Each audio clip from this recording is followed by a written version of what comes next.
Hi, I'm Linda, and this is Ted. I'm Ted. Tom, I figured we do some cooking this afternoon, and we're going to show you how to make some mushroom risotto. We're going to sweat some onion. And we'll put a few garlic cloves in here. We're not making too much today, so we'll just put 2. Make sure you count the garlic cloves because you want to take them out at the end. So if you put in 2, you want to take out 2. So we're going to lower this and make it a little sweat. We don't want to caramelize the onions. We just want to get them a little translucent. Let my onions and garlic a little caramelizing. I'm going to add some of this caramel rice. It's going to be kept warm, our steeping liquid. And we're going to add this to the rice in small amounts. And we're just going to get this going like this, and this should take us, I don't know, 10 minutes, and we'll be tasting. And at this point, I like to add some salt, because if you add the salt too late, it stays on the outside. If you add the salt in the beginning, it'll go into the grain of rice. Looks like a lot of salt. Trust me, it's not a lot of salt. And then we're going to put a little bit of lemon here, which is very good when you're making any kind of a mushroom dish, because the citric acid in the lemon tends to pick up the flavor of the mushroom, brings out the mushroom flavor even more. So that's what we look like when we're starting here. And we're just going to slowly keep adding this liquid until we get this risotto to where we want. Maybe about 7 minutes. We'll taste it periodically, and we'll see where we are. And then we can do one of 2 things. We can do it what's called restaurant style.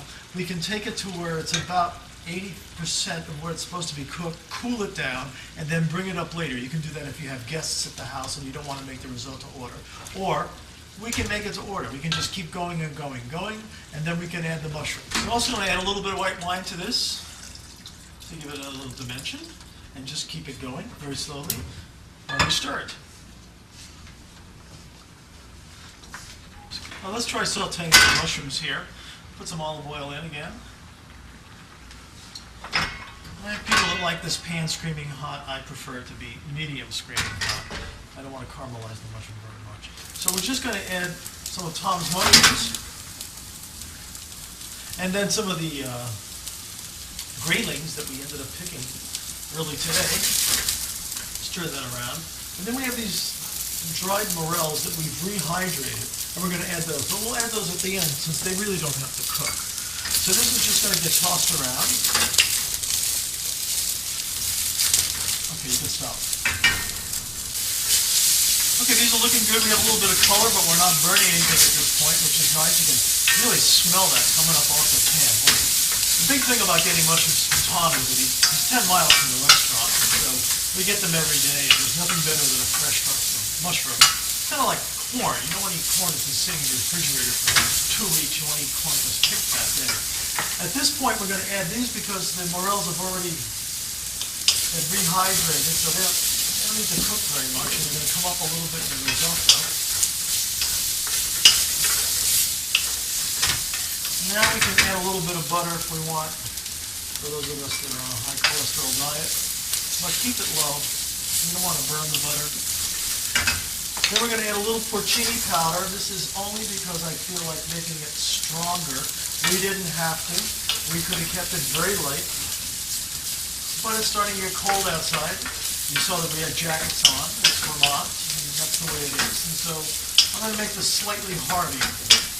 So we're just going to let these rest a bit, and we're going to add them to risotto and finish the dish. As you can see, our risotto is coming right along here, and I'm going to fish out these 2 garlic cloves. There's one, and there's the other one. That's why you got to count. And we're going to stir this until we're developing what's called a crema from the starch in the rice and the stock and the wine. We're going to add a little bit of butter in a couple of minutes, and the mushrooms, and we're all set to go on this one. Okay, on the end here, I'm just going to put in a little bit of fresh thyme.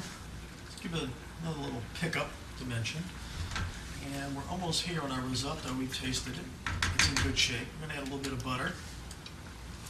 I know it looks like a lot of butter, but it's not a lot of butter. And as we're finishing this, as I said earlier, we could have not shocked it, but cooled it down and finished it later, but we're just going straight through on this one. And then we're going to add the mushrooms, stir them around,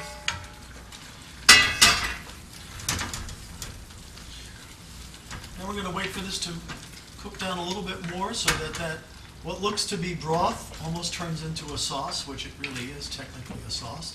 We're going to taste for final seasoning. Maybe we need a little bit of salt, maybe a little squeeze of lemon. And then we're going to plate up, and there you go. Nice fall mushroom risotto.